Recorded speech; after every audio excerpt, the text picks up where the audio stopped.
It's like those little things where people see that they have the power, in a sense, within them. And I think there's a huge danger with creativity being labelled on people who are, like me, artists, but not on scientists, and yet that's just manifestly not true.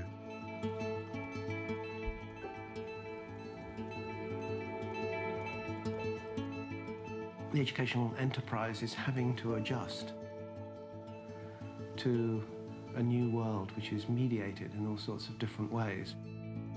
The centre has tried through development as well as research projects to get a handle on how new ways of working actually pan out.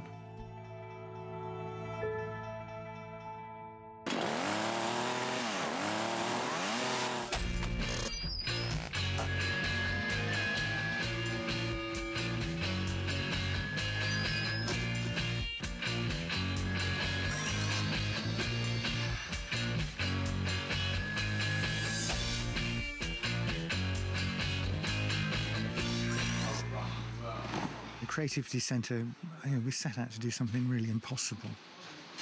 This is not just a smart room to have a meeting in. This is a place to come and experiment in with us to see what happens. Probably the basic thing that we've experienced over the last 10 or 15 years is an extremely important and serious expansion of opportunities. It's helped to integrate higher education and the world of work in a much more serious way, because now a third of all new workforce entrants are graduates. We all believe that creativity has a role to play in education. It's only research and projects like this that are helping to change ideas. It's essential that if you're talking about business strategy, if you're talking about any human resource-based problem in business, then creativity is what managers must bring to the problems. Now, your knowledge is out of date very quickly, and so learning how to learn starts to become even more important because, otherwise you've just got to keep going to somebody to get the next shot. And that becomes impossible if knowledge changes too fast. We need to know how to learn to stay relevant and up-to-date to society. So this is the steel pen. Having the students in a situation where they have to take possession and they have to organise and lead and sort themselves out, where they have to work out what it is that they need to know, is I think, educationally far more beneficial.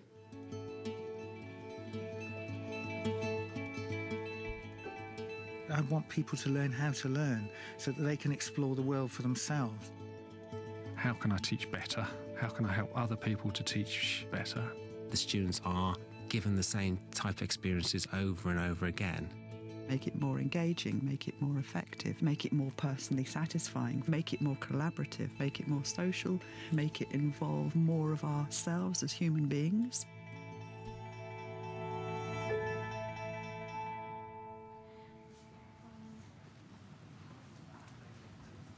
What we were after was a research space that was flexible and adaptable, almost to be like an adult nursery.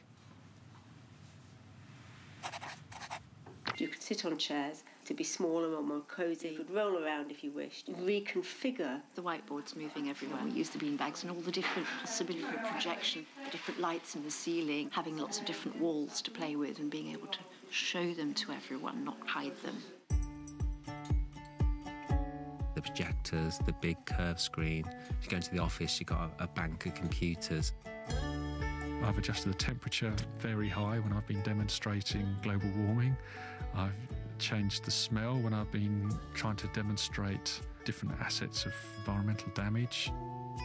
What we've learned is that flexibility is actually really important because people change it during lectures.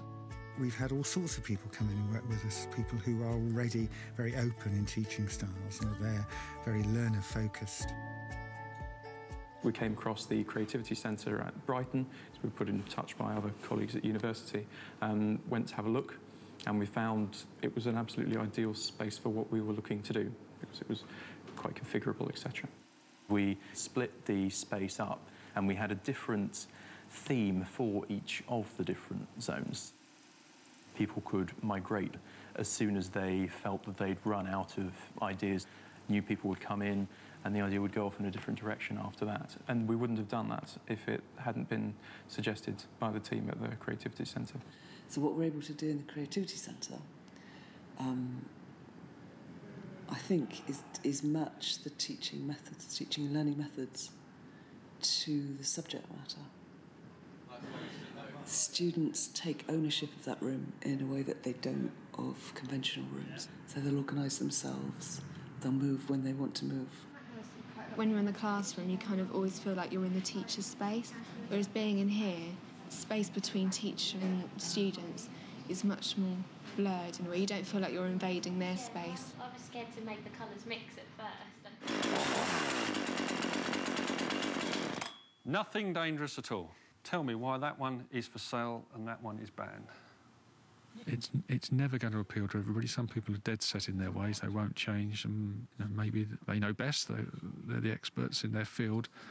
But I think for many people, this will have opened up their eyes into different ways of teaching. The space gave us permission to trigger thinking about it and trying it out. Be very open, be in little pods and very safe, making little nests, pulling things about, letting the people in the group decide how we're going to shape what we're going to be doing. What I can try and do is see what works in this space and then try and understand how the principles, the ideas and the reactions can transport into a rather heavier, more macho environment in which I normally work.